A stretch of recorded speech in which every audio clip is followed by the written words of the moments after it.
तिल्ला देने वाली horror story Meerut GB block haunted house horror. ये कहानी है इंडिया के से मशहूर भूत बंगलों में से एक मेरठ जीबी ब्लॉक की संजय सिंह, जो मेरठ से 200 किलोमीटर दूर बसे एक छोटे से गांव का रहने वाला था। अपनी मां को लेकर मेरठ के जीपी ब्लॉक के बाहर एक स्टाफ क्वार्टर में रहने आया था। उसका जीपी ब्लॉक के चौकीदार की तरह पहला दिन ही था जब उसके साथ यह घटना घटी। संजय नौकरी मिलने के बाद बहुत खुश था, पर उसे यह नहीं मालूम था कि जिस जगह की वह चौकीदारी करने वाला था, इंडिया की सबसे भूतिया जगहों में से एक कही जाती है। संजय की नई नौकरी लगने के कारण उसकी मां उस रात उसकी मनपसंद खाने की चीजें बना रही थीं। संजय जी भी ब्लॉक के एरिया के बाहर से टॉर्च मारता हुआ राउंड लेकर वापस अपने क्वार्टर में खाना खाने घर आ रहा था। तभी अपने घर से थोड़ी दूर एक नलिके के पास खड़े हुए अपनी मां को उसने किसी को कहते हुए सुना, इतनी रात को तुम्हारा ऐसे इलाके में होना ठीक नहीं है। जब उसने वहां पहुंचकर अपनी मां से पूछा वह किससे बात कर रही थी, तो उन्होंने उसे बताया कि वह खाने के लिए पानी भर रही थी। और तभी उन्हें आसपास की झाड़ियों से जीपी ब्लॉक की तरफ जाती हुई लाल साड़ी में एक लड़की दिखी। जब उन्होंने उस लड़की को वहां से जाने के लिए मना किया, तो उस लड़की ने उनकी बात को अनसुना कर दिया और भागकर जीपी ब्लॉक के अंदर चली गई। संजय और उसकी मां दोनों को उस औरत का रात के इस समय झाड़ियों और जंगल से घिरे जीपी ब्लॉक के अंदर घुसना ठीक नहीं लग रहा था, और इस डर से कि कहीं पहले दिन ही जीपी ब्लॉक में कुछ अनहोनी ना हो जाए, संजय वापस जीपी ब्लॉक के अंदर जाकर उस औरत को ढूंढने लगा।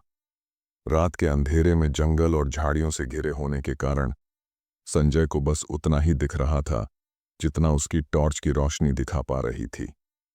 जीपी ब्लॉक का बंगला 3 हिस्सों में बटा हुआ था। दिन में वहां जितनी शांति लग रही थी, रात के अंधेरे में वही खामोशी अब और ज्यादा भयानक लग रही थी। संजय ने सोचा कि उसे जीपी ब्लॉक के उन 3 हिस्सों में एक एक करके जाना चाहिए। अपने हाथ में लाठी लिए और टॉर्च के सहारे संजय जब पहले हिस्से में घुसा, तो उसके पूरे शरीर में उसको एक रूह चीर देने वाली ठंड महसूस हुई। यह बहुत अजीब था, क्योंकि तब गर्मियों का मौसम चल रहा था और बिल्डिंग के अंदर इतनी तेज ठंड का होना बिल्कुल भी नॉर्मल नहीं था। फिर भी संजय ने हर जगह टॉर्च मारकर देखा, पर उसे कोई लड़की दिखाई नहीं दी। पर उसे वहां ढेर सारे बालों के गुच्छे मिले। उसे समझ नहीं आ रहा था कि वह बालों के गुच्छे वहां कहां से आए।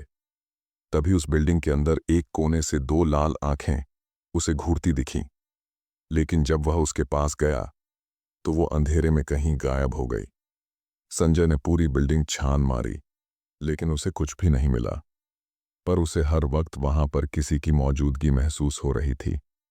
संजय उस लड़की को ढूंढता हुआ अब जीपी ब्लॉक के अगले हिस्से में घुस गया। दूसरी बिल्डिंग के पास जाते जाते उसे ऐसी बदबू आने लगी जैसे कोई जानवर वहां कई सालों से मरा पड़ा हो। फिर भी वह उस लड़की के बारे में सोचते हुए घर के उस हिस्से में घुसा, पर वहां उसे कोई भी नहीं दिखा। लेकिन जब वो उस घर से बाहर निकलते हुए इधर उधर टॉर्च मारते हुए रास्ता ढूंढ रहा था, तो लोग दिखे। उन्होंने ब्रिटिश ऑफिसर्स की यूनिफॉर्म पहनी हुई थी और वह शराब पीते हुए गप्पे मार रहे थे। उन्हें देखते ही उसने चिल्लाकर उन्हें वहां से जाने को कहा, पर उन चारों ने उसकी बात को जिसे बिल्कुल अनसुना सा कर दिया। संजय को मालूम था कि अक्सर ऐसे शराबी ही पुरानी जगहों पर आकर हल्ला करते हैं, तो वह दूसरे हिस्से से भागकर तीसरे हिस्से के उसी फ्लोर पर चला गया जहां पर वह लोग बैठे थे। लेकिन वह जैसे ही वहां पहुंचा, वहां पर उन चारों में से कोई नहीं था। तभी उस तीसरे हिस्से के ऊपर वाले फ्लोर से उन चारों लोगों की जोर जोर से हंसने की आवाज आई। संजय भागकर उस बिल्डिंग के सबसे ऊपर वाले फ्लोर पर गया, जहां उसे वहीं 4 लड़के हंसते हुए मिले। उन चारों लड़कों को वहां देखकर संजय फिर से उन पर चिल्लाया और वह चारों शराब पीते पीते और जोर से हंसने लगे। जब संजय के कई बार कहने पर भी वह लोग वहां से नहीं गए, तो संजय ने उनमें से एक को अपनी लाठी से मारा, पर वह लाठी उस लड़के के आर पार चली गई।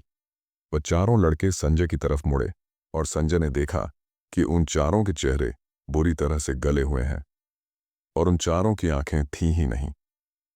घबराया हुआ संजय वहां से भागा और वह लड़के बहुत ही डरावने तरीके से हंसने लगे। संजय वहां से भागता हुआ दूसरी तरफ से निकला।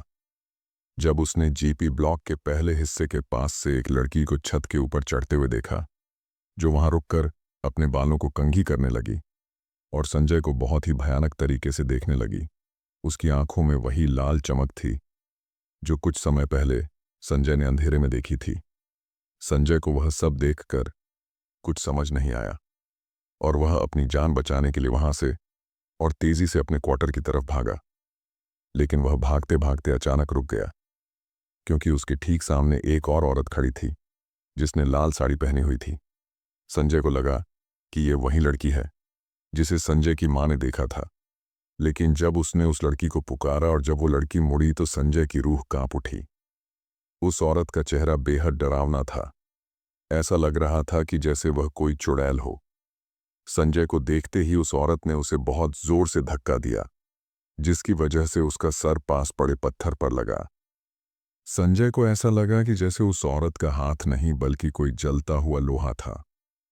संजय दर्द में बहुत जोर से चिल्लाया और उसी दर्द में कराते हुए संजय ने देखा कि वो लाल साड़ी वाली औरत हवा में उड़ती हुई जीपी ब्लॉक के अंदर जाते जाते कहीं गायब हो गई। उसकी मां संजय की चीख सुनकर उसके पास आई तो संजय बहुत बुरी तरह से डर से कांपता हुआ जीपी ब्लॉक की तरफ देख रहा था। तभी संजय ने अपने कान में एक औरत की आवाज सुनी जो जीपी ब्लॉक के अंदर से सिर्फ संजय को सुनाई दे रही थी और जो उसे कह रही थी, मैं हमेशा यहीं रहूंगी और अगर तू और तेरी माँ यहाँ फिर से आए तो मैं आपको यह कहानी अच्छी लगी तो हमारा चैनल स्केरी मंडे 2.0 सब्सक्राइब करना बिल्कुल मत भूलिए।